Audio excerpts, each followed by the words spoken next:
Welcome to the Art Museum of Greater Lafayette. We're now open 3 days a week by reservation through our website, so please come and see these exhibits in person soon.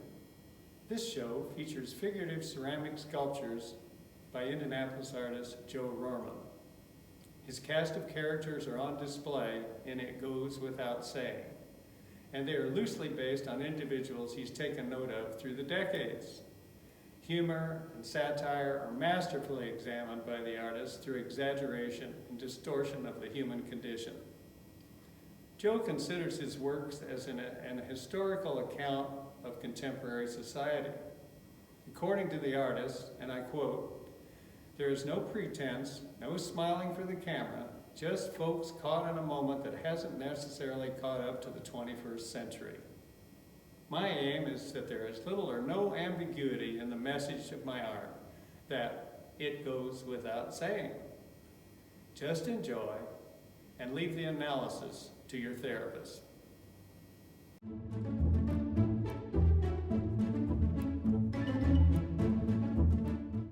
I've been doing this, working on this for about 2.5 years now, perhaps just a little bit longer when Michael proposed the idea. And a lot of the stuff is past work, and there are probably about a dozen current items too. And I don't do commission work. I don't have to do commission work, I should say. And consequently, I have free reign to do what I wish and go after, or not go after, but use anybody for subject matter. And that's what we're seeing here. And I always have done that, but I've been retired from teaching for about 15 years now. And this is kind of the result of it. Once again, it's really cool to see it in this setting. I'm very pleased. If it's not going to be humorous or satirical, I'm generally not too interested in doing it, because I like to poke fun at myself and people around me. And this is a generic group that's in here. And there is something, I think, somewhat humorous about just about every piece. It allows me to just work with a smile on my face. And especially in the past few years, there hasn't been a whole lot to be happy about if you're of a certain slant, right or left. And then we throw in the COVID.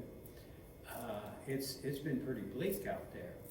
But most of these pieces, and it doesn't have to be negative or bitter to be satirical, it can be lighthearted, and most of it's pretty lighthearted stuff. I'm not going after anyone in particular, it's everybody. Because people are pretty humorous. Look around. I discovered clay by doing wheeled pottery, and that was a lot of fun, but it was redundant. And it was also, by doing graduate work, you can kind of branch out and do whatever you want, design your own program. And I started doing coil pottery and then slab construction, and I found myself doing the pottery and then maybe having an arm coming out of it or a head peeking up over the edge. Very whimsical stuff, somewhat like a lot of this stuff is. And then I just discovered a technique I just use a slab and cut out patterns in it, like a pattern for a shirt, just like that. Make 2 of them and roll the edges up and put them together. And the same with pants. The bodies are hollow, they have to be. And I also discovered that I could get a lot more detail and exaggerate features a lot easier by working with the heads in my hands. So I made long necks, and the heads fit down into the bodies, and if you lift them carefully, you give the bodies direction. And that really kind of opened up the whole thing for me. The hands and the shoes are made separately, and I epoxy those on. And then I discovered velvet glazes,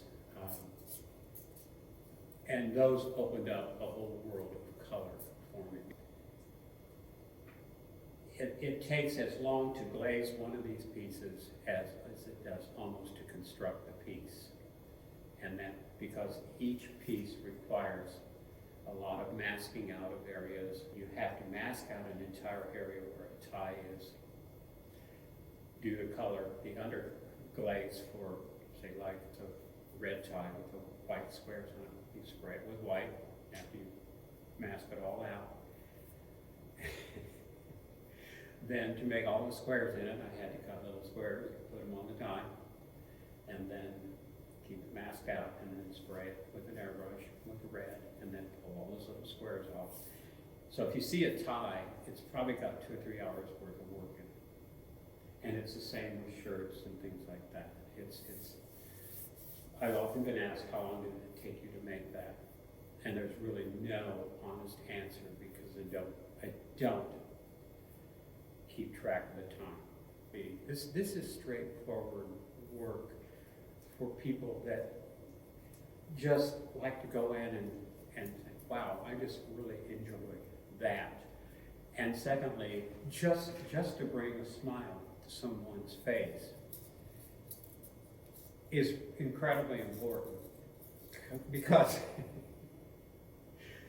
you know, art doesn't have to be ambiguous to be legitimate, and we've proven that with political cartoons and satire throughout history, and that's what's the most fun part of this for me, is that I get to do this.